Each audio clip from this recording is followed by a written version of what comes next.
I'm Bob Short, and this is Reflections on Georgia Politics, sponsored by the Richard B. Russell Library at the University of Georgia and Young Harris College. There's a well-known book entitled The Transformation of Southern Politics. Bill Burson's name is not in it. It should be. He could have written it in first person because he lived it. His career in Georgia politics spanned more than a half century. He had a voice in almost every major decision made by Georgia's political leaders for decades. Unfortunately, the late Bill Burson cannot be with us, so we have asked his son Forrest to help us remember this remarkable man. Welcome, Forrest. Thank you, Bob. Glad to be here. Georgia Governor Zell Miller once described your father as one of the architects of the Georgia we know today, a Georgia no longer shackled by segregation, malnutrition, and poverty. Let's begin our look at his life by talking about the Burson family and what you know about your father's early life. All right. I would like to first say that I feel somewhat at a disadvantage in this interview because I spent 2 years gathering Dad's scrapbooks and documents and correspondence and what I could find of historical impact about him, and donating it to the Richard Russell Library at the University of Georgia because they were interested in that period of Georgia history and wanted to create a display. So they have many of those important documents on file for any future researchers that have interest in this period. I was born June 5th, 1952. I'm 58 years old. And I watched Dad as he progressed through his political career.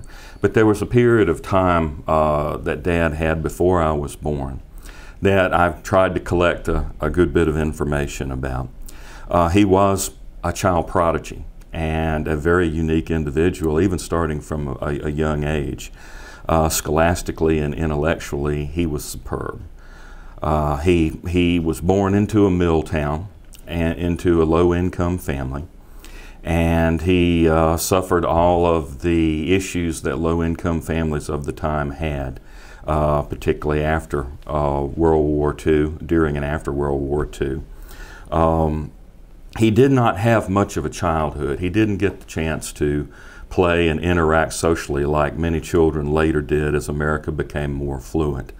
Dad entered the workforce at age 12 and 13. He delivered dairy. He delivered newspapers. He did odd jobs for whatever he could scratch up.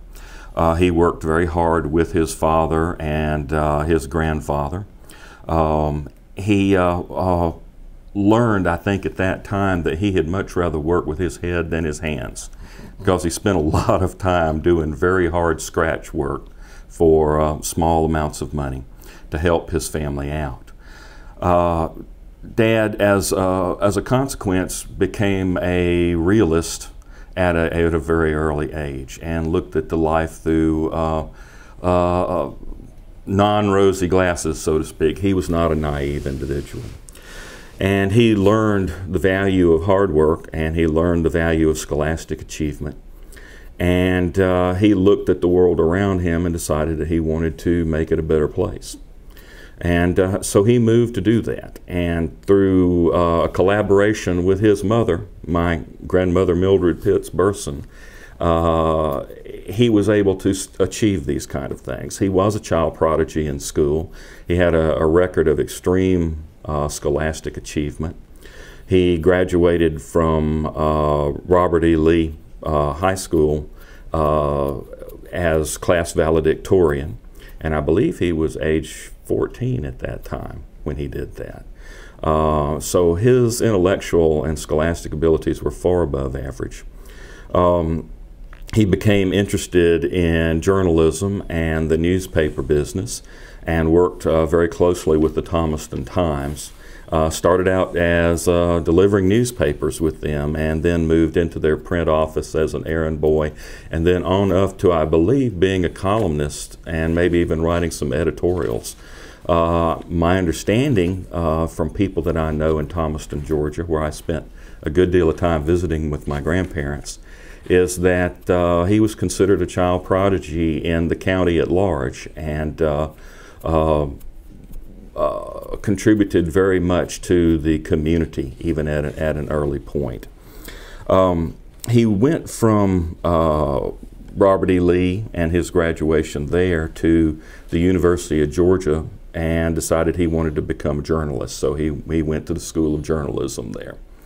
And my understanding, although I don't know in great depth and detail to be able to relate it back here, is that his career as a journalist was exemplary while he was at the University of Georgia, and that he developed quite a reputation there as a young up-and-comer.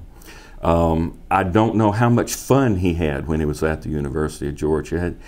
His mother had told him to beware of distractions and not get involved with women in the party crowd, and so he spent much of his time studying and working very diligently and hard to create a reputation that he could capitalize on later for a career.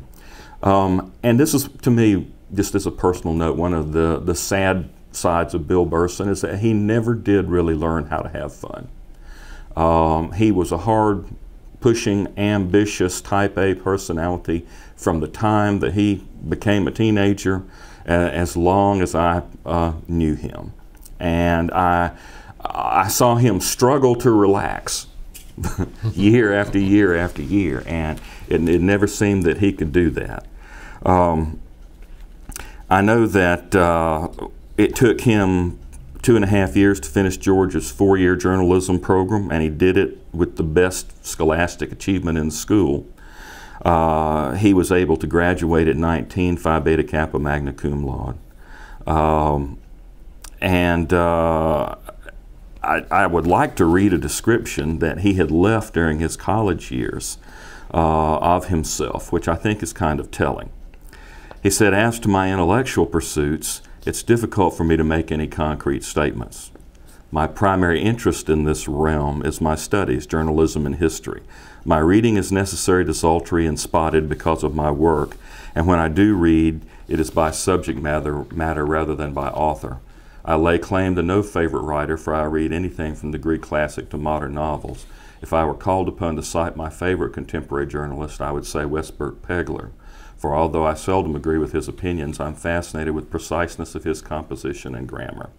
Athletic activities for me have been limited, again by work, but swimming and riding are my favorites when I have the opportunity to indulge. Football gets my vote as the best of the spectator sports, and I know from watching him many times that he was a big fan of University of Georgia football and of the Falcons. He's also was interested in music, and I might add, he was an expert piano player and could read music. But I'm ashamed of my scanty knowledge of it." Well, his opinion of scanty and mine are two different things. But those observations were from a 19-year-old college student. I have always been amazed by his insight into himself and into others. He wasn't able to always act on those insights, but he had them. Forrest, in addition to his achievements as a student in the School of Journalism, he also held full-time jobs there. Let's talk about that. He began his work career at the university as assistant to a fellow named Jimmy Jones, who was head of public relations for the university. Mr. Jones moved on up to another job, and your dad became director of public relations for the University of Georgia at a very early age. That's my understanding. Right. And then from there, he climbed even further up the ladder and became head of the Georgia News Bureau, which handled all of the news that emanated there at the University of Georgia. Just wanted to throw that in to add to the fact that he also had a tremendous work career at the University of Georgia while he was being an excellent student. Yeah, Dad had a multifaceted approach to his career, and that was always included work and study. I never remember a time, even when he held his various offices, when he was not consumed in his personal time with reading or reviewing either documents or legislation or various kinds of literature. He did love his novels, but he read probably more serious material than anybody that I have any familiarity with. Following his graduation, he was offered a full-time job at the university, but decided to become a correspondent with the UPI. Do you remember that?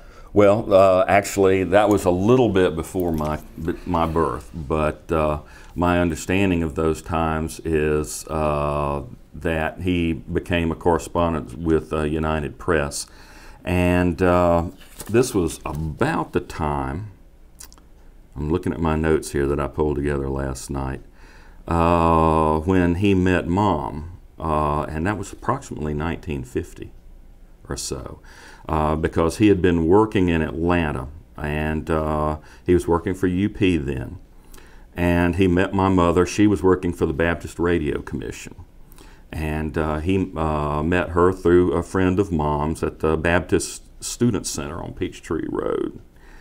And they double dated and went bowling. Mom said she was a terrible bowler and Dad wasn't much better, but there was something to do. And they went out to dinner on the next date in a rented automobile because neither one of them had a car.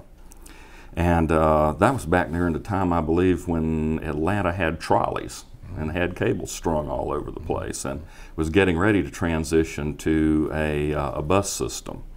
But they dated a short while before Dad was drafted, and Dad tried to work out a deal because he was 5'7" and not of the most robust build, and he had a congenital hernia, which, as a matter of fact, I inherited from him and had to have corrected too, and so he put forth the proposition that he felt he could better serve his country as a war correspondent than as a fighting man, although he did end up being a fighting man before the whole thing was over.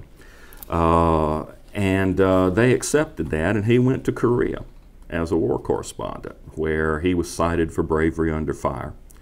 And like I said, I don't know much about his life, so I found your narrative about that extremely fascinating. That's something I'm going to keep and treasure and share with my sisters, because that's a part of Dad's life that he just, for whatever reason, as with so many veterans, did not want to talk about. He didn't talk to you about his time in Korea? No. He mentioned how great a country Japan was, how much he enjoyed Tokyo, and it wasn't until just before he died that he even told me of any of his escapades as a war correspondent. He told me about being on a plane and seeing another one shot down while in flight.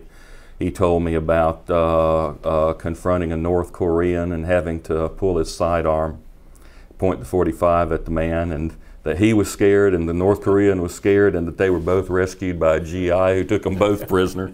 And he told me about the motor pool incident with the Jeep. I got the impression that Dad was his usual iconic self, in that while he did an excellent job of reporting the facts that went on, those facts weren't always in accordance with how the military brass wanted things presented, and got him into trouble.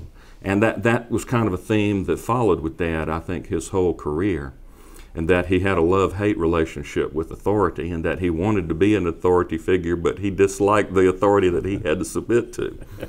So all of his life he followed his own muse, and his own ethics and internal moral compass frequently brought him into conflict with various people that he worked for. You mentioned the Jeep story. Yeah. My understanding was that because of a number of the stories that he had written and aggravated military brass, a number of them became rather disenchanted with Wild Bill, and decided that they were going to make his life a little bit miserable by seeing that he had a difficult time in getting to places on the front where he could get the scoop from the GIs as to what was going on. Dad always had an affinity for the common man, and so that he was real close to the GIs, but real leery of the officer corps. And Dad had a friend who worked in the motor pool, and there was a Jeep that was in for service in the motor pool that was issued to a very obnoxious martinet of a lieutenant that they both despised, and they kind of colluded for the Jeep to go missing. It subsequently turned up repainted and renumbered, and Dad drove it the rest of his time in Korea. When it was running. It was not in the best of shape. But he did what he had to do to get the story. He was a remarkable correspondent, and I know that it was once written that in every English-speaking newspaper in the world, there was a story written by Bill Burson. And I've looked that up, and that's the truth. It is. He pleased not only the soldiers, but also the newspapers. Another thing I noticed, Bob, in reading your narrative that I found very interesting and telling about Dad for his personality was that there were two incidences where you wrote of him relating to local authorities, you know, about how he integrated and how the United States could integrate into their culture, and him establishing relationships with local officials. And Dad always was one to become involved in the community. And that when I saw that, I said, you know, he did that all his life. All his life, when he was involved in politics, and when he was trying to set up his platforms for running for office, or when he was trying to direct the political careers of others as a public relations person or campaign manager, he always went to the local churches and to the local community organizations to find out how people felt about things. And I think that, you know, that Dad, from a very early point of view, because of his going into the workforce so early and coming from such a low-income family in a mill town and watching the class struggles that went on in those places, his views became more populist. You know, people wanted to classify Dad as a liberal, but I thought Dad was more of a populist and a centrist who just had a strong sense of moral obligation about feeding and clothing the hungry and educating the ignorant. And that a lot of that followed through all of his life, from his associations as a child through his time as a war correspondent. When I noticed those two incidents in your narrative, I said, yeah, that fits. So he comes back from Korea, he marries your mother, you're born.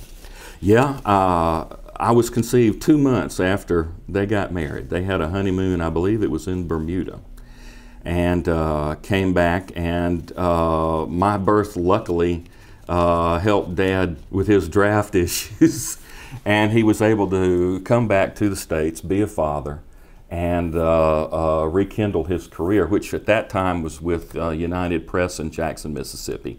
That was where I was born, and I believe we lived there about 6 months before we moved back to Atlanta, and he had moved to another job with United Press back in Atlanta. Covering the Capitol. Covering the Capitol. And that's when he met Senator Talmadge. That's correct. That's when he met Senator Talmadge. And let's see, that may have also... That's also, I think, when he met Jimmy Bentley. Jimmy? And who had been elected Comptroller General and had promised Dad a job back in Atlanta, and that fell through. And United Press picked him up, and he came back to Atlanta anyway. And he met Talmadge while he was covering the Capitol there. You remember that story about Senator Talmadge and Walter Brooks? I'm sure you've heard of Walter Brooks. I know B. Brooks. Well, I want to yes, talk I to do. him. I want to talk about him in just a minute. But the story was that Talmadge called Brooks, who was his press secretary, into his office and says, "Who is that fellow asking all those penetrating questions?" And Brooks said, "Well, that's Bill Burson of United Press." He said, "Hire him. He's smarter than we are." Yeah, I've heard that exact same story. Yeah, so I believe that to be true. And B. Brooks was a very influential man in Dad's career, and I remember him well. He was very nice to me as a young child, and Dad loved him very much. Let's see. At that time, Mom was working as church secretary in the Thomaston First Baptist Church. She had moved in with my dad's mother, and so we were living down in Thomaston, and Dad was commuting to Atlanta to work. And then we moved into the Darlington Apartments, which at that time I think was the largest high-rise apartment in the Atlanta area, and it was when they had the big population sign for Atlanta out there on Peachtree that monitored the population of Atlanta, which I think at the time that we moved there had either just barely or not quite hit 1 million. And so I remember that time very well. I remember Dad watching baseball on the little black and white TV that we had there. We had a efficiency apartment there. And Dad was gone a lot working, covering the Capitol. And that was also the time when Piedmont Hospital was being built, because I remember Mom taking me for walks in that area, and they were constructing Piedmont Hospital over there across from over there near the Darlington. I think the Darlington is still there. It may be condos now. Anyway, I'm not sure about the transition of Dad to Talmadge and how they ended up in Washington. Do you have any observations on that? But all I remember is, I was very young when we moved to Washington, D.C., and Mom and Dad bought a house on Hayfield Place in Alexandria, Virginia, which is where I then went to kindergarten and elementary school, and my sister Lee was born. Senator Talmadge had a break of 2 years between his term as governor and before he became United States Senator. Was his term as governor, was that the term when we had the 2 governor controversy? That was before his term. Okay, that was before that time. Right. Okay.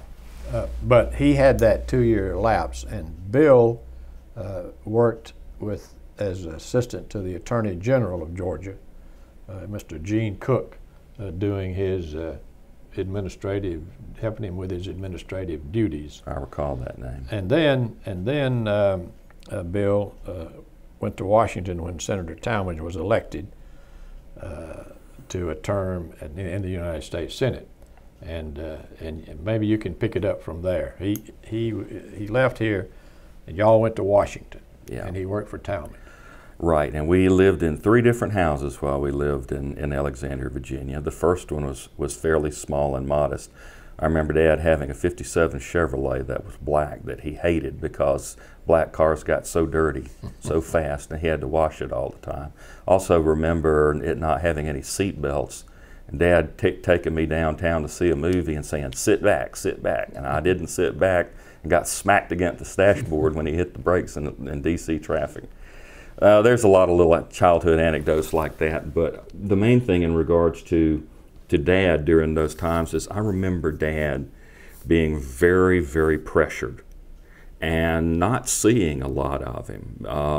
The Washington atmosphere back then, when we first moved there, it was the pre-Camelot era, and then it became the Kennedy era, and which devolved into the Cuban Missile Crisis. I remember during the Cuban Missile Crisis, Dad being very upset about things and thinking, I think his term was, we're about to get nuked into cosmic jelly. And he loaded the whole family up in the Chevy Bel Air station wagon and drove us up into the Smoky Mountains for that week while Kennedy and Castro and Khrushchev were having their balls to the wall showdown. And we got caught in some kind of a flood up there, and the car almost got washed away. We probably were in more danger up there than we would have been if stayed in Washington. But Dad enjoyed that work, but it was very stressful for him, and it took a great toll on him and on the family. I remember he and Mom having a lot of arguments back then. I don't think that things were particularly happy for Mom. She was away from her home in Georgia, and Mom was kind of a country girl. You know, it's interesting. Mom and Dad were the both first college-educated children on either side of their family. And with it came a lot of new exploration of the world and growth and maturity on their part, which I think, you know, in any marriage would produce some stress. And that, plus the fact that Dad was working all the time in a very cosmopolitan atmosphere during the time when you know, there's a great deal of freewheeling morality up there in Washington. It just created a lot of issues for Mom and Dad that I picked up on as a kid. I'm not so sure that my sisters did. They were very young. Both my sisters were born while we were in Alexandria, Virginia, and a brother who was born premature who died within 24 hours after birth. And all of that, particularly that death of my brother, impacted Mom and Dad and their marriage and their happiness together very drastically. And Dad got an ulcer, a bleeding ulcer, which hospitalized him. And after that, he decided that he could not take the stress in Washington, D.C., and that he wanted to relocate. Let me ask you this question. Was Senator Talmadge ever your babysitter? Yeah, well, actually, Betty Talmadge was my babysitter. And yes, on a number of occasions, gosh, I'd say maybe even more than 10 occasions, I recall going over to the Talmadge's house in Washington and staying there during the day. You know, I have a very vivid memory of watching Johnny Weissmuller on black and white Tarzan movies on television while sitting back in their back room there at that house. And so I knew both the Talmadges, and they were both super people to me. And Betty Talmadge, to this day, I have very fond memories of. She was very nice to me. I didn't mean to interrupt. No, that's quite all right. We were coming back to Georgia. Yeah, and so it was 1962. Yep, that would have been about right. And as I recall, Senator Talmadge was not happy with Dad for resigning that job. I think they were able to patch things up, but Talmadge kind of felt abandoned by Dad and felt at a loss of his talents. And Dad had mixed emotions about maybe having alienated a very powerful man, and he was not sure what he wanted to do. And but he did have connections back through Jimmy Bentley and the political the Democrat Party back in Atlanta. And so I'm trying to think, did he come back to Atlanta to work for Carl Sanders? He came back first with Bentley. With Bentley, and then moved to Carl Sanders. Then moved to Governor Sanders, yes. Yeah. As a speechwriter and kind of general campaign political advisor. Right, yes. And we moved in with my grandmother again in Thomaston, Georgia. My granddad had passed probably about a year or two before. I think in 1960 he'd had a massive heart attack, and that had affected Dad very much. And I was also very close to my grandfather. I remember that being a very sad time. Mm-hmm.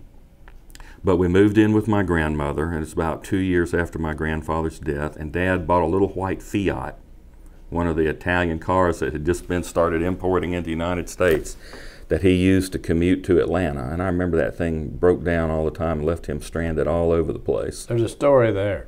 Is there? I bought that car from him and drove both he and I to work in it for a year or two. And then I gave it to Zell Miller, who was attending the University of Georgia and didn't have a vehicle. Really? That car lasted that long? It lasted a long time. and the best thing about it was that I would fill it up on Fridays. 90 cents it cost to drive to work for a week. That's pretty good, Forrest. Yeah. Those jobs, and I've held them, those jobs with the governors, they'll burn you out. Yeah. And I think Bill sort of got burned out, but he then took another job that was very important to the state, which you did very well, and that was Director of Probation. Yes, and I do know a little bit about that. Can I take a break at this point? Sure. Okay, basically where we were was with Dad starting with Carl Sanders. Yeah. Or are we back Probation. on? Okay, but I wanted, before we got into that, Bob, I wanted to make just an observation about the times. Okay. Something that I remember as a child that I think impacts on the time that all of this occurred, and Dad too. I haven't mentioned my mother's family, but my mom grew up on a farm in Washington County, near Worthing, Georgia, which is near Sandersville, and kind of between Sandersville and Sparta. And her family were farmers, and her father became involved in other things later, and her mother and father kind of had a split after Mom became an adult and he was living elsewhere. But we used to do a great deal of traveling to visit both of our grandparents. Mom and Dad felt it was very important for us kids to have contact and a relationship with our families, and it was something of great value to all of us. But I remember during those travels, when we would stop to get gas or whatever, that you would go to a rest area or go to the bathroom, and there would be man, woman, colored. And this, I think, was, vestiges of the old South that still remained. And it had a very strong grip on Georgia politics and Georgia culture and the way things actually operated in the South. And actually, to be quite truthful, in the country as a whole. Mm-hmm. The South got most of the bad publicity about it, but I'm not going to get on that stump. But anyway, I remember thinking and asking my dad, why do we have 3 sets of restrooms for men, women, and colored? And he said, because the Civil War is still going on, even though it's been over for 100 years. And this is something that I have to deal with and you have to deal with as men who are going to make a difference in this world. And this is wrong. It shouldn't be like this. It's shameful, it's disgusting, it makes no sense intellectually, and it makes no sense in the human heart. And I remember him saying those words to me about that. But that was just, one incident at the time that I clearly remember. And of course, during my lifetime, those things went away. But when I was still very young, they were still here in Georgia. And over a very short period of time in my life, 10 to 15 years, those things went away. A transition from the old to the new, symbolically, if not totally. But a cultural revolution was going on in Georgia, and Dad was a part of that. That's one of the things I'm the most proud of him and of you and other people of your generation who worked so hard to make these changes in Georgia to bring it into the New South. It all began, don't you think, Forrest, with the Sanders administration? I do, and that's why I wanted to make that observation at this time, because Dad was very pleased about going to work for Carl Sanders, because Carl Sanders was considered to be a progressive governor, and he wanted to make a lot of changes in a lot of the issues which affected poverty and ignorance and racism in Georgia, and Dad was kind of a firebrand and lightning rod for those kind of ideas. And so I think Sanders tempered some of Dad's tendency to be edgy with these things, and Dad gave Sanders a lot of ideas about how to present them in ways that they might be accepted by the legislature and the county commissioners and things of that nature. But I remember Dad being very happy during the time that he worked with Carl Sanders. We moved.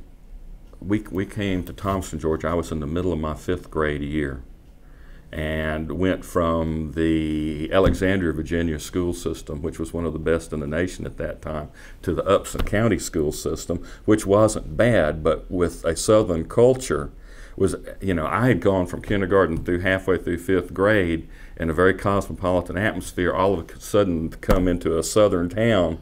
And, practically, I had been taught up there that the North won the Civil War. And then I came back to the South and was thought, well, no, actually they didn't. Anyway, the culture shock for me was pretty profound, but we moved from Thomaston, Georgia to some apartments on Buford Highway in DeKalb County, and I believe it was 1961 or 62. And I remember during those times, Dad feeling very challenged and very uplifted by some of the things that he was able to do politically and working with Carl Sanders. Apparently they had a very good relationship. They did. And, so then he goes to the probation department. Yeah, I think that was right about the time that JFK was assassinated. And he went to the probation office, and that was his first experience really as managing a bureaucracy. And so he did not come into that position with hidebound bureaucratic ideas about how things should operate. So in his usual iconoclastic way, he shook things up there and completely reorganized that department and established a reputation for himself as an up-and-coming government official with progressive ideas. And this is where I'm beginning to get a little bit fuzzy about the transition between his director of probation to the time that he became assistant regional director of the post office to the time that he became director of the Department of Family and Children's Services. And I'm not quite sure where the assistant regional director position fits in. I think it's between the two. Right. Yeah. In 1967, following his election, Lester Maddox appointed Bill as director of the Department of Family and Children's Services. And I always believed, Forrest, that those two individuals had several things in common. Not racial views, but the fact that both of them came from mill villages. Both of them had big hearts. Both of them wanted to look after the poor guys and the people that couldn't take care of themselves.